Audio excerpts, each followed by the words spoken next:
इस वक्त जो वोट प्रतिशत है यानी 5% मतदान हुआ है।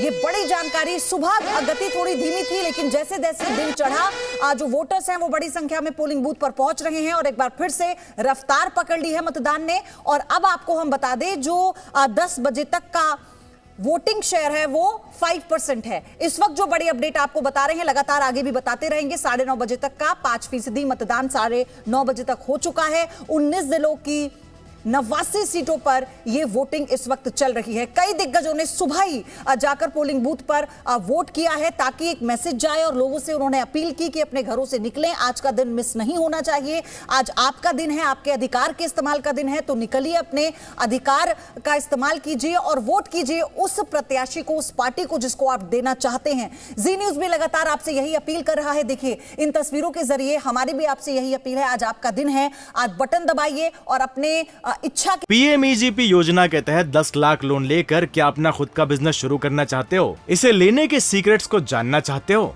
तो फ्रीडम ऐप को अभी डाउनलोड कीजिए। के अनुसार जो आपके मुद्दे सुने, जो आपकी मांगों को पूरा करे, उस सरकार को चुनिए और राज्य में लेकर आइए।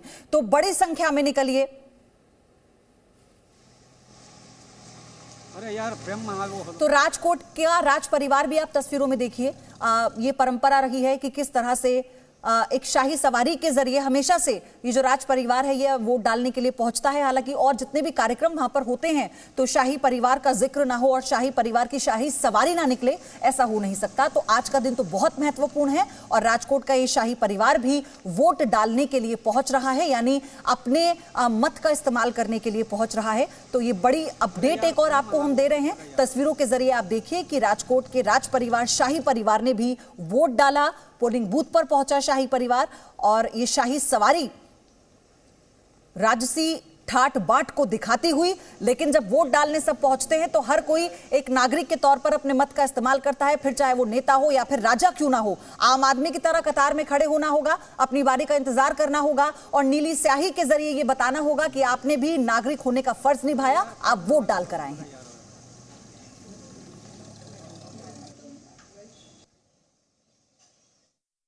गुजरात विधानसभा के चुनाव वो लोक शिक्षण का उत्सव और लोकशाही का महोत्सव है। मतदान का दिन लोकशाही में अति महत्वपूर्ण नागरिक संस्कार और धर्म विधि का दिन है। प्रत्येक मतदाता देश का भाग्य विधाता है। श्रेष्ठ दान, मतदान, रग रग में संविधान। आज ये शुभ दिन इसलिए भी कहा जाता है कि कतार में खड़े हुए नागरिकों की आवाज़ सुनाई दे, वह प्रक्रिया है। मतदान हमारे स्वयं के प्रति, एक दूसरे के प्रति, हमारे देश और विश्व के प्रति हमारी प्रतिबद्धता की अनुभूति है। यदि कोई मत नहीं देता है तो उन्हें शिकायत करने का अधिकार भी नहीं है। बैलेट बुलेट से भी ज़्यादा ताकतवर है। मतदान हमारा अधिकार ही नहीं, लेकिन हमारी शक्ति है। तो मतदान अधिकार नहीं, शक्ति है। इसी भावना के साथ हर कोई इस वक्त वोट डालने के लिए पोलिंग बूथ पर पहुंच रहा है, फिर चाहे नेता हो या फिर राजा और या फिर आम लोग। हर कोई कतार में खड़े होकर अपनी बारी का इंतजार कर रहा है और आज अपने अधिकार का इस्तेमाल करने का दिन है। बहरहाल आप देख रहे हैं मेरे 3 सहयोगी इस वक्त, अश्विन है, रवि त्रिपाठी है, रविंद्र भी हमारे साथ जुड़ चुके हैं। रवि, आपके पास में आ रही हूं, आप इस वक्त कहां हैं, कौन से बूथ पर मौजूद है, ये अपडेट आप दीजिएगा और साथ ही बताइए कि अब मतदान की जो गति है वो किस तरह से है। नहीं, बिल्कुल। देखिए, मैं अभी नर्मदा जिले के केवड़िया इलाके में हूँ। मैंने कहा ना, केवड़िया वो जगह है जहाँ सरदार पटेल की 182 मीटर ऊंची मूर्ति बनी है और उसको देखने के लिए दुनिया भर से लोग आते हैं। लेकिन क्या वहाँ के आसपास के लोग, जो गांव के लोग, जिस गांव को कहीं ना कहीं डेवलप किया गया है शहर के तौर पर, टूरिज्म के तौर पर, वो लोग क्या सोचते हैं? और सुबह के बाद देखिए भीड़ लगातार बढ़ रही है। अभी तक आपने राजाओं को देखा, राजा वोट डाल रहे थे, तो अब प्रजा डाल रही है। आज प्रजातंत्र का दिन है, आज आम आदमी का दिन है। देखिए, लाइन लगा के महिलाएं खड़ी हैं, लगभग 40 से 50 महिलाएं लाइन में खड़ी हैं और लगभग 100 के आसपास पुरुष है। देखिए, ये लाइन पुरुषों की है। तो आम आदमी का दिन है। आज मतदाता तय करता है कि उसका नेता कौन होगा, उसका मुख्यमंत्री कौन होगा, उसका आखिरी नेता विधायक कौन होगा। तो ये तय करने का अधिकार इनको है और 5 साल में ये पहला अधिकार मिलता है। क्या आपको लगता है कि केवड़िया के लोगों का मुद्दा क्या है? मुद्दा तो ऐसे जमीन का है यहाँ पे, पानी लाइट वाइट वो तो सब ठीक है, लेकिन जमीन जो जा रही है विकास तो बहुत हुआ है टूरिज्म के लिहाज से। हाँ वो विकास है, लेकिन थोड़ा हमारा जमीन जा रहा है और उसका कुछ क्या आपको, आप लोग नौजवान हैं, क्या चाहिए आपको सरकार से? हम क्या बोल पहली बार वोट डाल रहे हैं हाँ तो क्या चाहिए, कैसी सरकार चाहिए? अच्छी और वो है वो सब क्या करे सरकार आपके लिए? क्या कर रवि, लेकिन मेरा एक सवाल है कुछ और आपसे यहाँ, इससे बताता है पहले भी जब आप लोगों से बात कर रहे थे जो वोट डालने के लिए पहुंचे हैं, जमीन को लेकर सबके मन में ये संशय बना हुआ है। स्टैच्यू ऑफ यूनिटी के निर्माण का जब कार्य शुरू हुआ था उसी दौर से एक तरह का ये हम क्या कहें कि भ्रम था जो पैदा किया गया लोगों के भीतर कि आपकी जमीन चली जाएगी और आपको उचित मुआवजा नहीं दिया जाएगा या फिर आपको कोई और ऐसा ठिकाना नहीं दिया जाएगा। ये स्थिति हम लोगों के भीतर देख रहे हैं, लेकिन स्टैच्यू ऑफ यूनिटी के निर्माण के बाद से लोगों को रोजगार मिला, पर्यटन बढ़ा, तो ये एक अलग तस्वीर थी। तो ये अभी भी असमंजस की स्थिति क्यों है लोगों के भीतर? नहीं देखिए, असमंजस की स्थिति है कि जिस तरह से रोजगार लोग चाहते थे उस तरह से रोजगार शायद नहीं मिला। ये लोगों का आरोप है। यहाँ जो लोग खड़े हैं, तमाम लोगों से जब हम पहले बात कर रहे थे, क्या स्टैच्यू ऑफ यूनिटी बनने के बाद जिस तरह से रोजगार मिलना चाहिए था वैसा रोजगार मिला कि नहीं मिला? नहीं मिला। नहीं मिला। क्या भाई आपको रोजगार मिला कि नहीं मिला? किसी को रोजगार नहीं मिला है। आपको रोजगार मिला कि नहीं मिला? नहीं मिला। आपको रोजगार मिला? हाँ मिला है, लेकिन जितना चाहिए उतना है नहीं। जितना मिला चाहिए उतना। आपको रोजगार मिला? नहीं। आपको रोजगार मिला? नहीं मिला। तो आपको देखिए रोजगार रवि, मिला? ये युवा हैं जिनसे स्टैच्यू ऑफ यूनिटी बनने से आपको क्या मिला?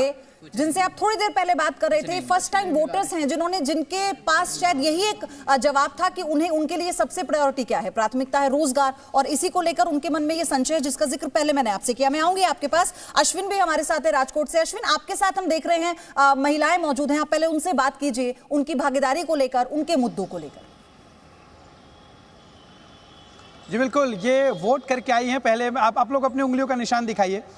ये इनके वोटिंग का जो सबूत है, आप देखिए, ये स्याही साफ तौर पे लोकतंत्र के पर्व का बहुत बड़ा हिस्सा है और स्याही का सिग्नेचर लग चुका है। लोकतंत्र के इस पर्व में इन्होंने अपनी भागीदारी दिखा दी है। महिलाओं से बातचीत करूंगा। ये बताइए मैम कि क्या मुद्दे आपके जहन में थे जब आप वोटिंग करने पहुंची? क्या मुद्दे थे जिसके आधार पर आज आपने वोटिंग की है?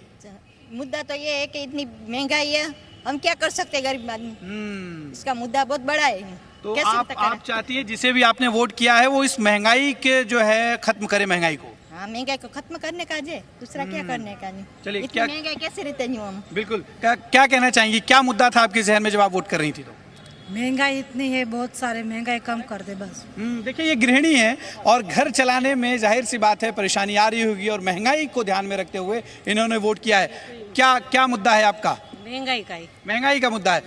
महंगाई से किस तरह परेशान है आप लोग? क्या कुछ मुश्किलें आती है घर चलाने में? सब कुछ मुश्किलें आती है, थोड़ा कमाना, ज्यादा खर्चा करना, सब कुछ। तो आपको लगता है जिसे भी आपने वोट दिया है आपके इस परेशानी को दूर करेगा, उससे उम्मीद है? हाँ, उससे उम्मीद है, इसलिए तो वोट देने आए। चलिए, ये बताइए क्या मुद्दा था? अच्छा, नहीं बोलना, चलिए आप बताइए क्या दिमाग में? अभी तो तेल का बहुत ज्यादा भाव है, गैस सिलेंडर का ज्यादा भाव है, काम पूरा मिलता नहीं है सबको। हम क्या करते हैं वो तो देखिए, महिलाएं अपनी बात बेबाकी से रख रही हैं। महिलाओं का भी ये कहना है कि भाई हमें रोज रसोई में काम करना होता है, गैस सिलेंडर के दाम ले लीजिए, सब्जी के दाम ले लीजिए, तेल के दाम ले लीजिए, सब कुछ तो महंगा है, तो फिर गरीब आदमी जाए तो कहां जाए। यानी महंगाई एक बड़ा मुद्दा गुजरात के विधानसभा चुनाव में भी। और एक अपडेट इसी बीच आपको बता दें, सुबह 11 बजे तक 11.75% मतदान हो चुका है। ये इस वक्त की अपडेट है।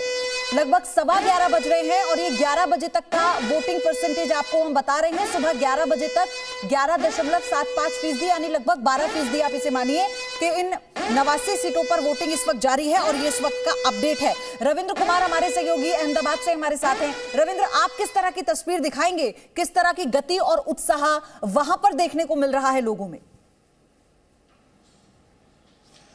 देखिए, अभी मैं जहां पर हूं अहमदाबाद में, आज ही प्रधानमंत्री नरेंद्र मोदी का यहां पर पुष्पांजलि रोड शो कहिए, हालांकि बीजेपी इसको रोड शो इलेक्शन कमीशन के कारण से रोड शो नहीं कर रही है, लेकिन एक तरह से रोड शो है। 16 विधानसभा है जिसमें 12 पिछली बार बीजेपी के पास, 4 कांग्रेस। पार्टी की उम्मीद है कि 16 के 16 विधानसभा पर इस पर जीत हासिल करनी है। 50 किलोमीटर लंबा ये रोड शो होगा, 3 घंटे लगेंगे ऑफिशियल तौर पर, हो सकता है कि 5 घंटे लगे। सरदार पटेल, सुभाष चंद्र बोस और दीनदयाल मूर्ति दीनदयाल उपाध्याय की जो स्टैचू है वहाँ पुष्पांजलि करेंगे। ये अपडेट आज दिन भर का। लेकिन सबसे बड़ी बात है जो रवि ने दिखाया कि कच्छ के जो हमारे थे, जो बीजेपी का दावा है, और आपने भी अपनी रिपोर्ट दिखाई थी कि नर्मदा किस तरह से जीवन रेखा बदली है। पिछले कुछ महीने पहले ही प्रधानमंत्री नरेंद्र मोदी ने यहाँ से, जहाँ मैं खड़ा हूँ, यहाँ से 750 किलोमीटर दूर, आप कल्पना करिए 750 किलोमीटर दूर जो लास्ट गांव था वहाँ तक कच्छ ब्रांच जो कैनाल है उसको पूरा किया गया, यानी कच्छ के हर गांव में पानी पहुंचा। इसके पहले के चुनाव में जो सबसे बड़ा मुद्दा होता था कच्छ सौराष्ट्र का, वो पानी का होता था। अब ये पानी का मुद्दा खत्म हो गया क्योंकि नर्मदा सरदार सरोवर जहां पर रवि है वो उसका कैनाल पूरे गुजरात में, खासकर कच्छ सौराष्ट्र और जो दूसरे एरिया थे पानी जहां पर नहीं पहुंचता था वहां पहुंचाया गया। बात वाकई है, हो सकता है कि रोजगार के लिए। एक बात और आपको डाटा दे दें, जो स्टैचू ऑफ यूनिटी है वहां पर हर रोज जो ऑफिशियल आंकड़ा है 35,000 लोग जाते हैं। जब पीक आवर होता है तो ये 70,000 1 लाख तक पहुंच सकता है। ये जो रोजगार वहां पर होंगे वहां के लोकल लोगों को ही मिलेगा, क्योंकि वहां पर जो तस्वीर है, जहां पर हम भी गए थे 2-3 दिन पहले, वहां पर बड़े बड़े होटल आ रहे हैं, बड़े बड़े शॉपिंग मॉल खुल रहे हैं। तो कहीं ना कहीं ये सब रोजगार तो कच्छ और सौराष्ट्र के लोगों को ही मिलेगा। तो हो सकता है कि अभी परेशानी हो, आने वाले दिनों में बीजेपी को उम्मीद है कि ये जो रोजगार और बेरोजगारी की समस्या है उस क्षेत्र में पानी की तरह ही उसे दूर कर दिया जाएगा। और इसीलिए बीजेपी कर रही है कि एक बार फिर से डबल इंजन की सरकार यहाँ पर बनानी जरूरी है, जैसा कि लगातार प्रधानमंत्री नरेंद्र मोदी भी अपने भाषणों में कहते हैं। तो कहीं ना कहीं समस्या है। आप देखिए कि और बीजेपी को एक और परेशानी है, 2012 के मुकाबले 2017 में कच्छ सौराष्ट्र में लगभग 2% वोट कम पड़े थे, और उसके कारण से बीजेपी को वहां पर कांग्रेस से मात खानी पड़ी थी। 54 सीटें हैं कच्छ सौराष्ट्र में, उसमें से 34 से ज़्यादा ले गए, 34 के करीब कांग्रेस के पास ही, और बीजेपी को कम सीटें मिली थी। तो कहीं ना कहीं इस बार बीजेपी को उम्मीद है कि कच्छ सौराष्ट्र को कांग्रेस मुक्त कर दे या कांग्रेस से ज़्यादा वहाँ पर सीटें ले। और वहाँ पर देखिए पिछली बार पाटीदार थी, आंदोलन था, इस बार पाटीदार लगभग इनके पास है। हार्दिक पटेल, नरेश पटेल को इन लोगों ने किसी तरह से मैनेज किया हुआ है। तो कहीं ना कहीं पाटीदार आंदोलन जो पिछली बार डेंट किया था बड़ी मात्रा में, वो बीजेपी इस बार बचाने में हो सकता है कि कामयाब हो जाए। इसलिए सौराष्ट्र और कच्छ और दूसरे रीजन में 89 सीटों पर भले ही रोजगार की समस्या हो या फिर जिस तरह से महंगाई की बात हो रही है, महंगाई तो पूरे देश में यही बात कही जाएगी जो महिलाएं कर सकती हैं। तो कहीं ना कहीं मैनेज करने की कोशिश बीजेपी इस बार कर रही है कच्छ सौराष्ट्र से, जिससे कि उनको पिछली बार की तरह दक्षिण गुजरात या उत्तर गुजरात पर डिपेंड न रहना पड़े। PMEGP योजना के तहत 10 लाख लोन लेकर क्या अपना खुद का बिजनेस शुरू करना चाहते हो? इसे लेने के सीक्रेट्स को जानना चाहते हो? तो फ्रीडम ऐप को अभी डाउनलोड कीजिए।